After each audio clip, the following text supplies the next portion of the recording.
The emergency room at St. Mary's Hospital buzzed with controlled urgency as 29-year-old Sarah Mitchell finished her 12-hour shift, exhaustion weighing heavily on her shoulders. As a registered nurse in the trauma unit, Sarah had dedicated her life to caring for others, but the demanding schedule and modest salary made it difficult to care for herself and her aging mother, whose medical bills had been mounting steadily. She had been working double shifts whenever possible, trying to save enough money to move her mother to a better assisted living facility. Tonight, as she prepared to head home to her small apartment, the hospital's emergency alarm system announced an incoming trauma patient requiring immediate blood transfusion. Dr. Martinez rushed past Sarah toward the trauma bay. "Sarah, we need you to stay," he said urgently. "Critical car accident victim, massive blood loss, and we're running dangerously." Low on his blood type, Sarah glanced at the clock, knowing she had promised to visit her mother that evening. But the urgency in Dr. Martinez's voice made the decision for her. "What blood type do we need?" "AB negative. Universal plasma donor. It's rare, and our blood bank is almost empty." Sarah felt her heart skip. "I'm AB negative," she said immediately. "How much do you need?" Dr. Martinez looked at her with surprise and relief. "Sarah, you just finished a 12-hour shift. Donating blood right now wouldn't be advisable." "Doctor, if someone is dying and I can help save them, that's what we do," Sarah replied firmly. "Besides, I'm young and healthy. I can handle it." 20 minutes later, Sarah sat in the donation chair, watching her blood flow through the tube that would soon help save a stranger's life. She felt lightheaded from fatigue and the donation, but there was something deeply satisfying about knowing that her blood might give someone else a chance to live. The patient, she learned from the medical team, was a 34-year-old man who'd been involved in a serious car accident. He had lost consciousness and required emergency surgery, but the blood transfusion Sarah provided had stabilized him enough for the surgeons to operate successfully. Sarah never saw the patient's face. By the time she had recovered from her donation and completed her paperwork, he had been taken to surgery and then to the intensive care unit. She went home that night knowing only that she had helped save someone's life, which felt like payment enough for her sacrifice.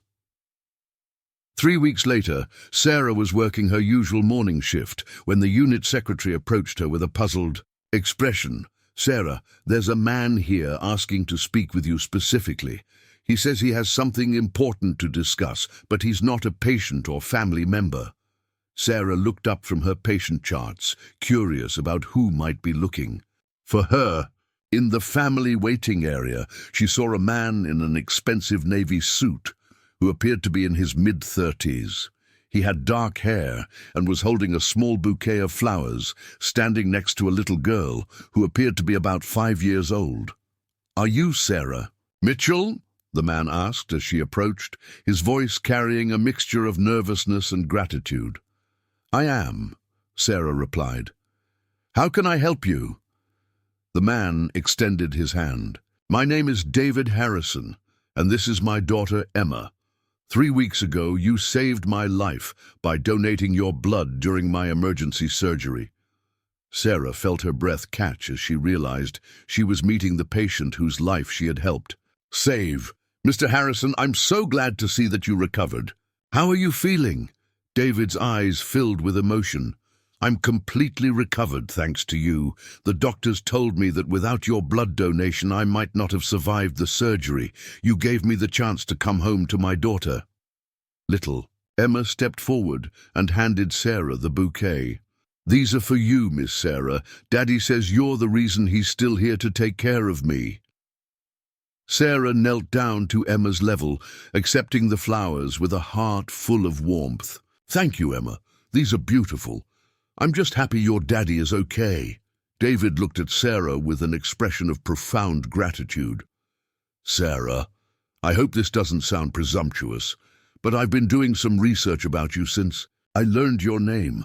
I know you work long hours here and that you're caring for your mother while struggling financially." Sarah felt her cheeks flush with embarrassment. "Mr. Harrison, I appreciate your concern, but I don't need charity. I was just doing my job that night." "That's exactly why I want to help," David replied gently. "You went far beyond your job requirements. You donated your own blood after a 12-hour shift to save a complete stranger. That kind of selflessness is rare, and it should be recognized." David paused, glancing at his daughter who was watching the conversation with serious eyes. "Sarah, I'm the Chief Executive Officer of Harrison Industries. I've been looking for someone I can trust to help manage my household and provide care for Emma when my work requires me to travel. The position would come with a substantial salary, full benefits and housing in a guest cottage on my property." Sarah stared at him, hardly believing what she was hearing.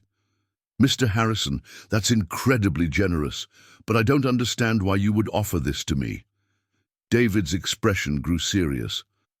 "Because you saved my life without expecting anything in return. Because you put someone else's needs before your own when you were exhausted and had every reason to go home. That tells me everything I need to know about your character." Emma tugged on her father's jacket. "Daddy, is Miss Sarah going to come live with us and help take care of me?" David smiled at his daughter, then looked back at Sarah.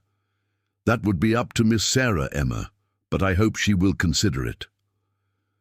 Over the following week, Sarah visited David's home to meet with him and Emma and to see the position he was offering. The guest cottage was larger and more comfortable than her current apartment, and the salary would allow her to move her mother to the excellent care facility she had been hoping for. More importantly, Sarah discovered that David was a devoted single father who was genuinely looking for someone to provide stability and care for Emma when his business responsibilities took him away from home. Emma's mother had died when she was very young, and David had been struggling to balance his demanding career with his commitment to being a good father. "Sarah," David said as they sat in his garden while Emma played nearby, "I want you to know that this offer has nothing to do with feeling obligated because of the blood donation. I've been looking for the right person to help with Emma for months, but I never found anyone I felt I could trust completely." Sarah watched Emma playing with her dolls, talking to them in the gentle way that suggested she was a kind, well-cared-for child. "David, what happened that night in the emergency room was not about creating a debt between us. I would have done the same for anyone." "I know," David replied. "That's exactly why I know you're the right person for this position. You care about people not because of what they can do for you, but because it's who you are." 3 months later, Sarah had settled into her new role as household manager and Emma's caregiver. She had been able to move her mother to the finest assisted living facility in the city, where she received excellent care and had made new friends among the other residents. Emma had become the daughter Sarah had never had the opportunity to have, and their relationship had grown into something beautiful and natural. Sarah helped with homework, attended school events, and provided the kind of nurturing presence that Emma had been missing since losing her mother. David had discovered that Sarah brought not just professional competence to his household, but a warmth and stability that made his house feel like a true home for the first time since his wife's death. One evening, as they sat together watching Emma perform a song she had learned at school, David turned to Sarah with a serious expression. "Sarah, I need to tell you something that I probably should have said months ago." Sarah looked at him with curiosity, noting something different in his voice. "When I offered you this position, I told myself it was purely professional, a way to repay a debt and solve a practical problem," David continued. "But the truth is that from the moment I met you in that hospital, I was drawn to your kindness, your strength, and your genuineness." Sarah felt her heart begin to race as she understood what David was trying to say. "I have fallen in love with You, Sarah, not because you saved my life, but because of who you are every single day, the way you care for Emma, the way you treat everyone with respect and kindness, the way you make our house feel like a family. Sarah looked at this man who had come into her life through such unexpected circumstances and realized that her feelings for him had grown far beyond professional. David, I love you too, and I love Emma as if she were my own daughter. Emma, who had been listening from across the room, ran over and threw her arms around both of them. Does this mean Sarah gets to be my real mommy now? 2 years later, at their wedding ceremony, held in the same garden where David had first offered Sarah the position, the hospital chaplain who performed the ceremony spoke about how life sometimes uses our willingness to help others as the path to our own blessings. Sarah gave her blood to save David's life, never knowing that in doing so, she was also saving her own future. The chaplain said, "Sometimes, when we give without expecting anything in return, life gives us back more than we ever imagined possible." As they exchanged vows, Sarah reflected on how a single decision to help a stranger had transformed everything about her life. The blood she had donated to save David had somehow also transfused new life into her own dreams and possibilities. The gift that had begun as a medical necessity had become the foundation of a love story, proving that sometimes the most important donations we make are not the ones that save lives, but the ones that create them.